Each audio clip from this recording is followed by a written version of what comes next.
Hi everyone! Today I'm going to talk about 5 things that I wish I knew when I started painting with watercolors.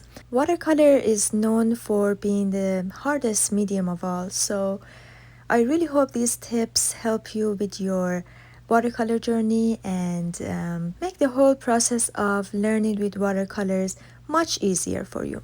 So the first thing that I wish I knew when I started painting with watercolor is that when you're working wet on wet, there's already water on the paper, so you don't want to have too much water on your brush. I remember I used to wet my paper first, and then I had a decent amount of water on my brush, and whenever I was working wet on wet, I was completely losing the control of the shapes that I was going to paint. It could be like clouds or anything else that I was painting wet on wet.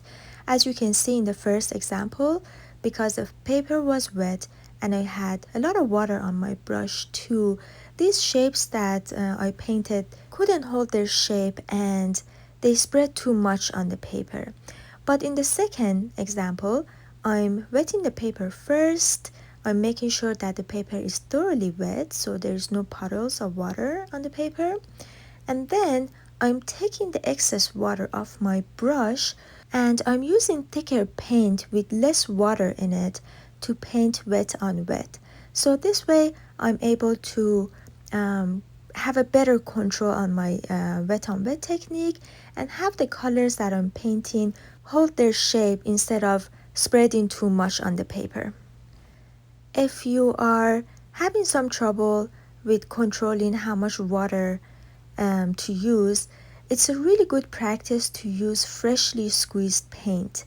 That way you have better control on how much water is on your brush and how much paint you are using for that matter. As you can see right now, I'm painting with much thicker paint with less water on my brush, and these marks basically stay where I put them so they don't spread too much all over the page. Practicing this technique on a piece of paper can really help you improve your techniques, and you'll have a much easier time when you're painting landscape paintings or any other subjects. The next thing that I wish I knew when I started painting with watercolor is the fact that rough surface watercolor paper stays wet much longer compared to cold press and hot press. Because of all the textures and layers that rough surface watercolor paper has, when you are painting wet on wet, you have much more time to add more color, correct any mistakes, and it's just much easier to work with, especially for beginner artists. As you can see here, I painted the first layer wet on dry, and now I'm painting some loose flowers wet on wet, painting some grasses in the foreground wet on wet, and I still have much time. The paper is very wet, so I need to make sure that I don't have too much water on my brush when I'm painting these grasses, because if I do, the colors, these grasses would spread too much and they wouldn't hold their shape like the first example that I did. And I usually have, depending on how much water was in the initial wash that I did, the yellow ochre one, depending on that, I usually have about few minutes to even 10 minutes before the paper dries, and that gives me a lot of time to really look at my painting, see if I need to add any more details, if I need to lift paint if I made a mistake. So it's just a really useful thing to know to make the whole process of learning how to paint with watercolor much easier. I used Saunders rough surface watercolor paper for the first painting, and now I'm going to show you the same painting on Arch cold press watercolor paper. And cold press is very similar to rough surface, so it does have some textures that can hold the water for longer compared to hot surface. But I'm painting some flowers wet on wet, some grasses, and the paper is already starting to semi-dry. As you can see on the left hand side, these grasses, they really don't spread on the paper that much because the paper is starting to dry. And now I'm mixing that orangish yellowish color for some more flowers, and as you can see, these colors, especially the one at the top, don't really spread and won't have that soft edge that is created by wet on wet. That means the paper is almost dry. I'm also going to show you hot surface watercolor paper. And hot surface is much harder to work wet on wet because it does dry very fast. I had a decent amount of water on my brush to paint the first layer using yellow and burnt sienna. And now I'm painting some flowers wet on wet, cleaning my brush, painting some grasses, and the paper is already almost completely dry now. So when I paint these grasses and I clean my brush, mix the orangish color for the flowers, the paper is completely dry. So there's no more water on it left to give me time to paint more flowers wet on wet. That's just an example depending on the techniques you use for your paintings. If you're painting mostly wet on dry, hot surface watercolor paper is very suitable for that, and you are able to add other mediums on it like pastel pencils or oil pastels really beautifully. So I really love that paper for that reason.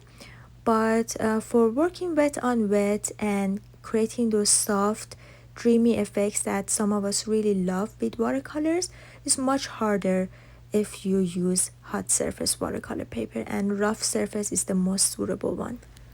The next tip is something that I really struggled for the longest time when I was learning how to paint with watercolor, and that's when painting wet on dry, not having enough water on your brush.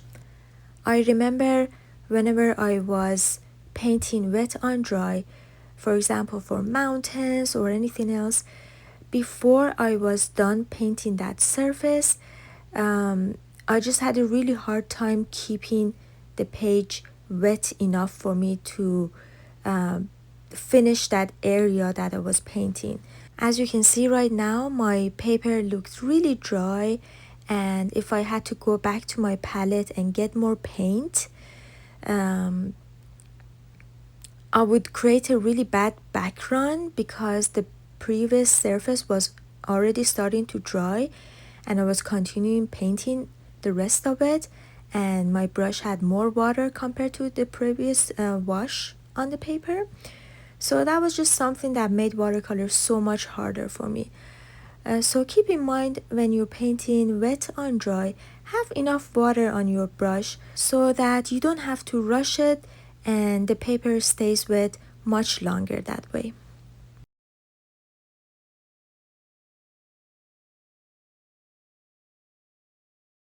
The next thing that I wanted to talk about is the fact that watercolors dry much lighter once they're dry than when they're wet. Now this depends on how much water you're using. For example, when you paint wet on dry, you don't have too much water in your brush compared to painting wet on wet. In the second example, I'm wetting the paper first and then I'm adding more color, and that way there's some water on the paper and there's some water on the brush when I'm painting, and the result is going to be much lighter in value compared to the first example that I did wet on dry. So that also depends on how much water you're using for your paintings. I always try to remind myself, if I like a color, the intensity of the color that I'm painting, I just add more to it, because I know that if I like the intensity and vibrancy of the colors when they are wet and I'm painting them, I won't like them once they're dry because they are going to dry much lighter. So I add more color and maybe a little bit thicker color so that when once they're dry, they become the same intensity and vibrancy that I expect them to be. But sometimes we are using very thick paint in some techniques like dry brush or just using thick paint. In those cases, the colors won't really change saturation and their vibrancy once they're dry, just because of how little water we use to paint that color. If you don't want your watercolors to look pale and washed out once they're dry, especially when painting wet on wet, make sure that you are using very thick paint, maybe freshly squeezed paint, so that once the paper is completely dry, there is still a good amount of pigment left on the paper so that the colors don't look washed out. And the last thing that I wish I knew when I started painting with watercolor is the fact that using a larger brush can make your painting look much more fresh and alive compared to using a smaller brush and having to go back and forth and just keep massaging the paper, and that way it's much easier to have a muddy effect and losing that freshness that we love about watercolors. This is especially true if you're more interested in a loose and atmospheric style of painting. So the fewer brush strokes that you make, the better the result's going to be.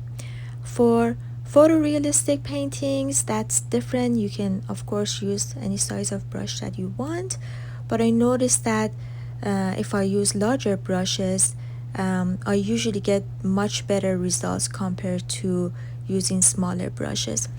I'm using a very small piece of paper to show you about this last thing, but you'll notice this a lot more when you're actually painting a painting, and for example a large area like painting sky or water, you'll notice that your watercolors look much better when you're using a larger brush compared to a very small brush. So these were the 5 tips that I wish I knew when I started painting with watercolors. I really hope you found this video helpful. Don't forget to ask me any questions in the comment section, and I'll see you in the next one. Happy painting!